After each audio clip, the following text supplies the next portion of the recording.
जय जिनेंद्र। अगर आपको ऐसी जैन ज्ञानवर्धक कहानियां सुनना पसंद है तो हमारे जैन संसार चैनल को जरूर सब्सक्राइब करें। नमस्कार साथियों, आज मैं आपके लिए ऐसी कहानी लेकर आई हूं जो आपके दिल को छू लेगी और सोचने पर मजबूर कर देगी। जिंदगी की दौड़ धूप में हम अक्सर भूल जाते हैं कि असली खुशी क्या है और कहाँ मिलती है।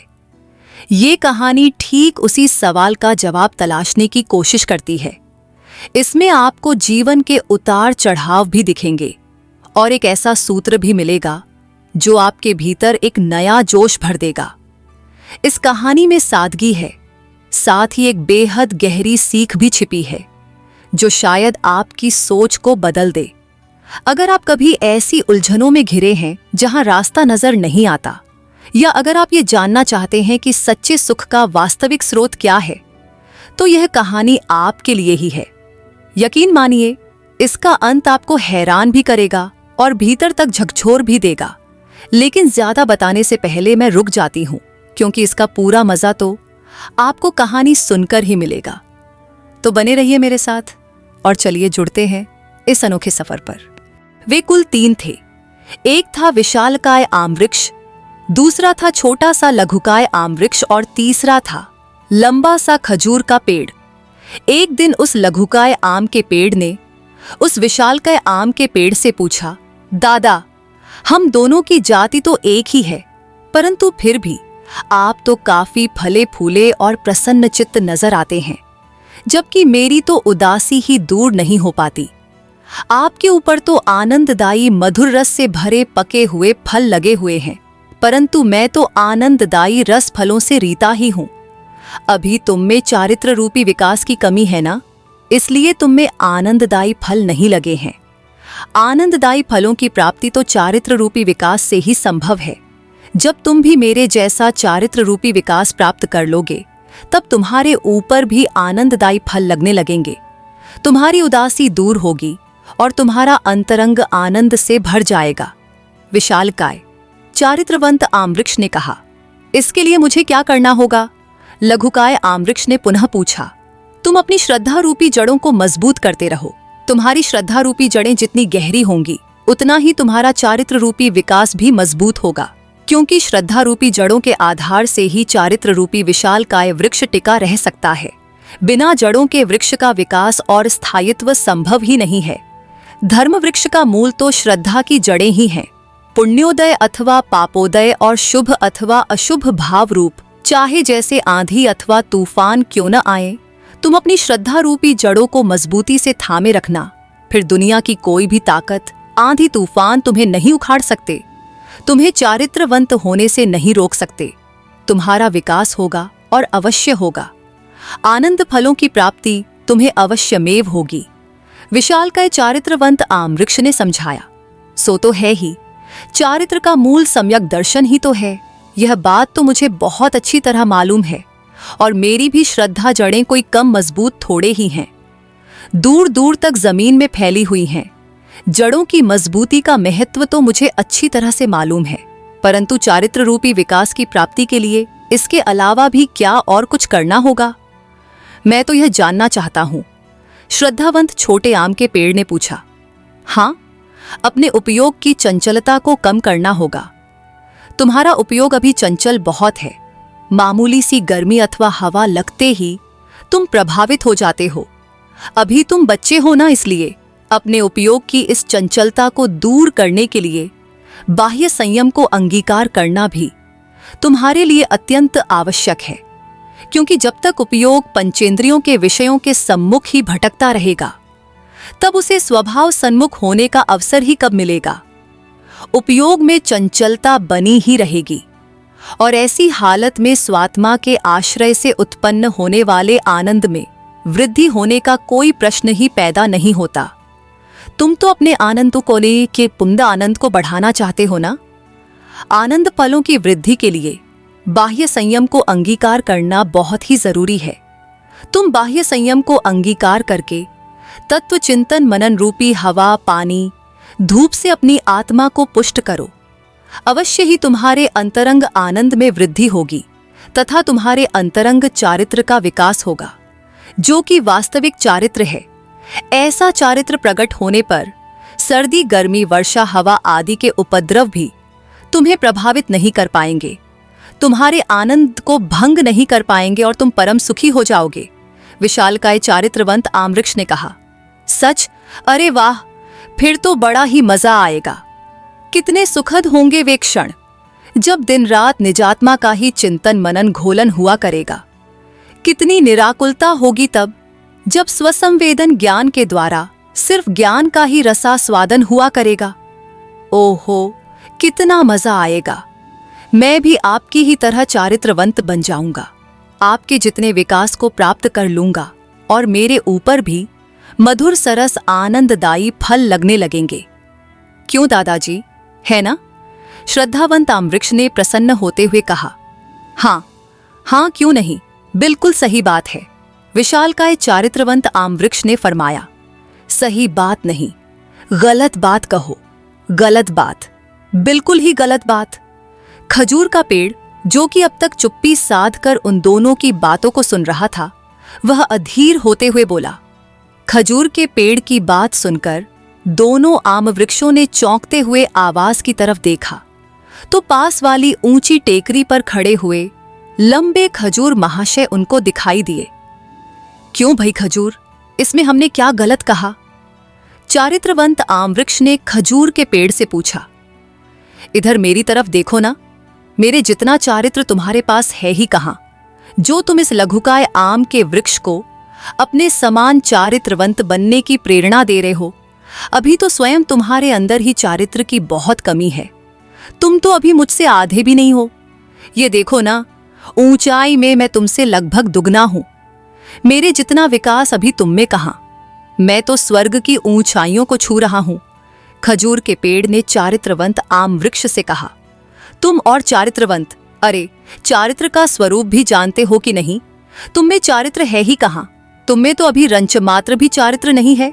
तुम चारित्रवंत नहीं, चारित्राभासी हो। चारित्र का आभास मात्र तुम्हारे पास है। अरे बिना सम्यक दर्शन के भी कभी चारित्र होता है क्या? अरे पहले एक बार अपनी जड़ों की तरफ तो जरा झांक कर देख लो। तुम्हारी श्रद्धा जड़ें कितनी कमजोर हैं, तुम्हारी जड़ें कितनी छोटी छोटी हैं और वह भी जमीन से बाहर निकल आई हैं। कहीं ऐसा न हो कि तुम्हारा ये तथाकथित चारित्र धड़ाम से नीचे जमीन पर आ गिरे। खबरदार, तुम हमारे चारित्र की हंसी उड़ाते हो, हमारे चारित्र को तथाकथित चारित्र कहते हो। यदि हमारे पास चारित्र नहीं है तो क्या बिना चारित्र के ही हम इतने ऊंचे उठ गए हैं? देखो ना, हमारे ऊपर भी फल लगे हुए हैं। स्वर्ग की ऊंचाइयों को हम छू रहे हैं, स्वर्ग फल को हम प्राप्त हुए हैं। क्या यह सब बिना चारित्र के ही संभव है? खजूर के पेड़ ने तैश क्रोधावेश में आकर कहा। स्वर्ग के फलों को तो आत्मज्ञान शून्य, निश्चय रत्नत्रय से रहित, वास्तविक चारित्र से रहित अज्ञानी भी प्राप्त कर लेते हैं। इसमें कौन सी बड़ी बात है? अरे तुम तो सिर्फ बाह्य संयम को ही चारित्र समझ रहे हो। अंतरंग का तुम्हें कुछ भी भान ही नहीं है। वृत्तप रूप बाह्य संयम के आधार से स्वर्ग की प्राप्ति तो हो सकती है, परंतु मोक्ष की प्राप्ति नहीं। स्वर्ग फल की प्राप्ति तो तुम जैसे मूढ़ों को भी सुलभ है, परंतु मोक्ष फल की नहीं। मोक्ष फल की प्राप्ति तो स्वसंवेदन रूप आत्मज्ञान, आत्मश्रद्धान और आत्मरमणता रूप चारित्र से ही संभव है, और उसका भी मूल जड़ सम्यक दर्शन है, जो कि तुम्हारे नहीं है। उसके स्वरूप की तो तुम्हें कुछ खबर ही नहीं। विशालकाय चारित्रवंत आमवृक्ष ने संयत रहते हुए कहा। अरे तुम जिसे महान पुरुषार्थ की वस्तु समझते हो, वह तो हम जैसे आत्मज्ञानियों को सहज में ही प्राप्त हो जाता है। वह तो विकार का फल है। विकार का पुरुषार्थ भी कोई पुरुषार्थ है? अरे तुम तो शुभराग को ही, पुण्य को ही पुरुषार्थ समझ रहे हो। शुभ भाव तो जीवों को अनादि से ही सुलभ है। पुरुषार्थ तो वीतराग भाव की प्राप्ति में है, शुभ भाव की प्राप्ति में नहीं। क्या तुम नहीं जानते कि जो शुभ भाव रूप बाह्य संयम राग का ही रुचिपूर्वक पालन करके स्वर्ग के सुखों का भोग करते हैं, उनकी अंततोगत्वा अशुभ भाव रूप परिणति होकर के फिर निगोद की हवा खानी पड़ती है, क्योंकि त्रस पर्याय का अधिकतम काल भी मात्र 2000 सागर ही है ना।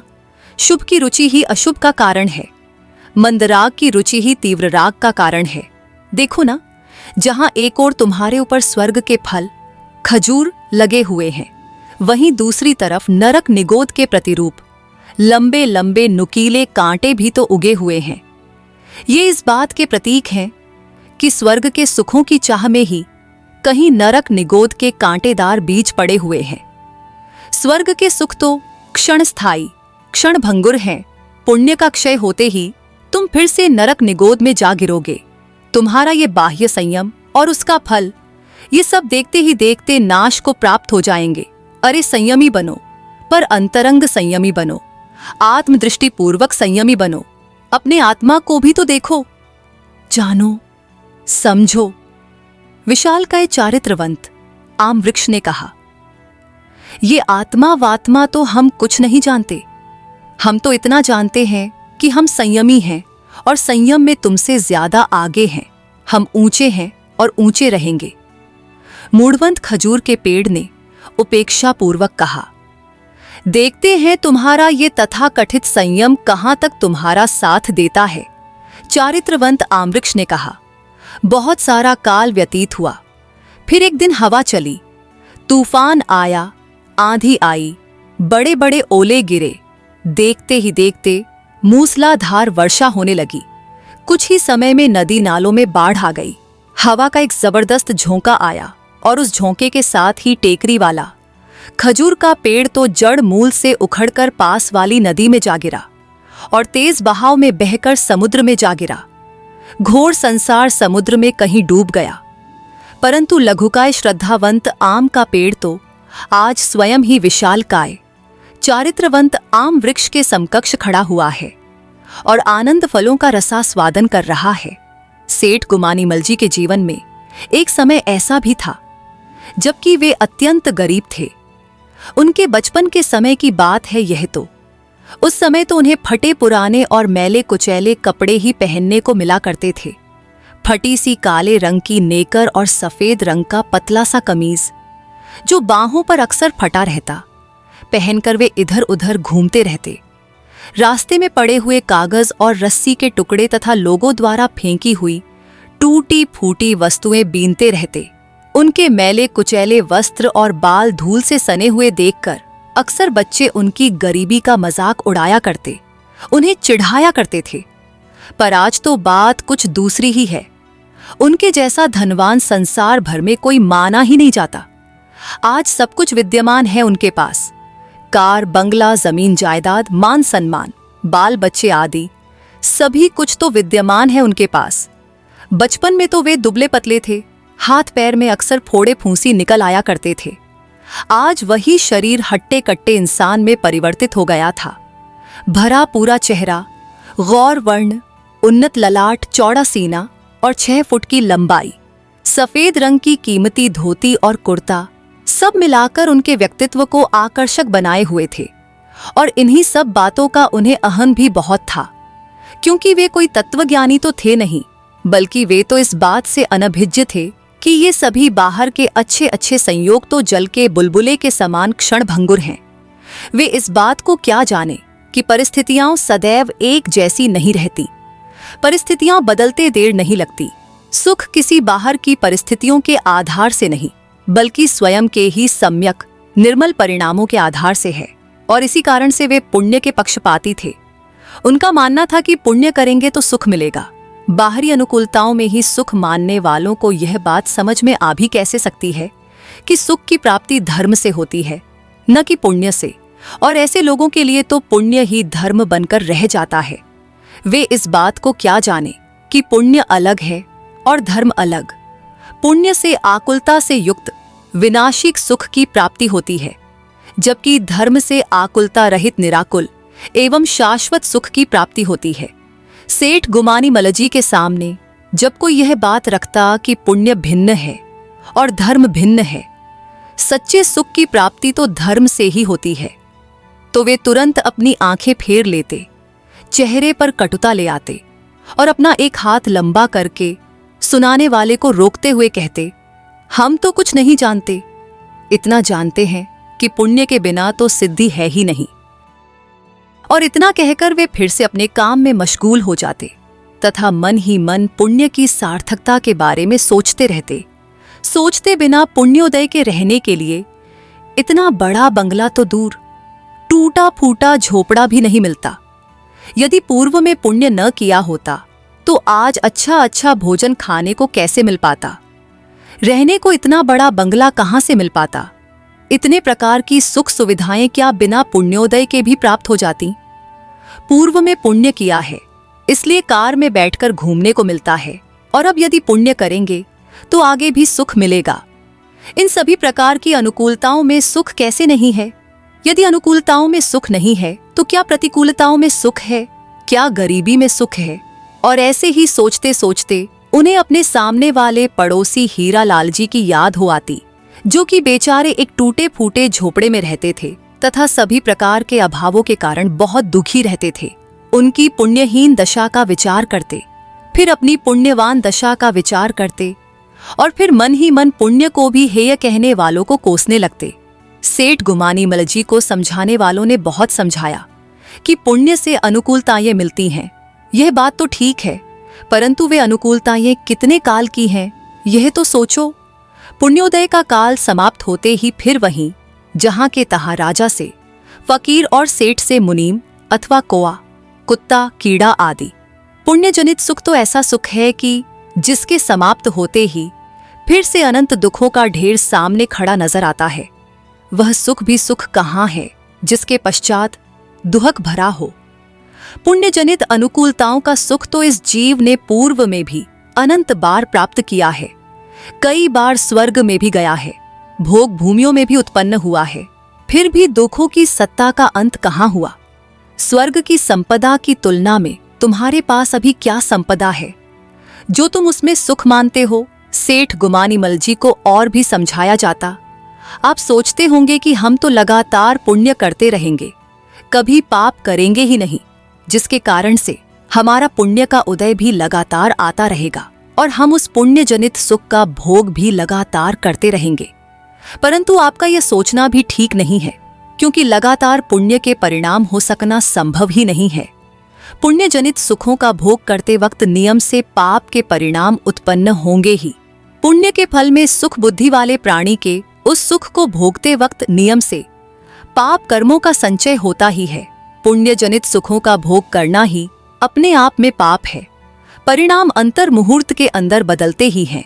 पुण्य से पाप एवं पाप से पुण्य, यह कर्म तो अनादि से चला ही आता है। इसलिए पुण्य एवं उसके फल में उपादेय बुद्धि रखना एवं इसी से अपना कल्याण होना मान लेना, यह ठीक नहीं है।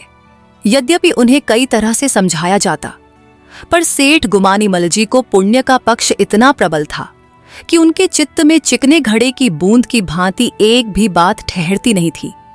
उल्टे समझाने वालों से ही कन्नी काट लेते। सेठ गुमानीमल जी के जीवन में अब वह बात कहाँ जो पहले थी।